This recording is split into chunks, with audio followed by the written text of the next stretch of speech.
Hello friends, welcome to Lola kitchen. எல்லோரும் நல்லா இருக்கீங்களா? நாங்களும் நல்லா இருக்கோங்க. நம்ம வீட்டில் சுண்டைக்காய் செடி வந்திருக்குங்க. உங்கள்கிட்ட சுண்டைக்காய் செடி காட்டலாம் அப்படின்னு சொல்லியிருக்காங்க. நான் இந்த வீடியோ எடுத்துகிட்ருக்கேன்.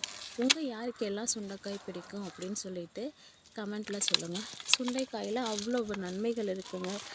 சுண்டைக்காயில் முக்கியமாக இரும்பு சத்து இருக்குங்க.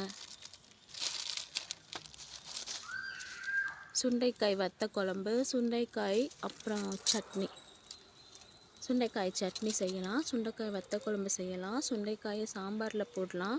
கசப்பு இல்லாமல் எப்படி சுண்டைக்காய் சமைக்கிறதுன்னு சொல்லிட்டு நம்ம சேனலில் போட்டிருக்கேங்க. சுண்டைக்காய் புளிக்குழம்பு கண்டிப்பாக போய் செக் பண்ணி பாருங்கள். இந்த சுண்டைக்காய் செடி நம்ம வீட்டில் வந்திருக்குங்க.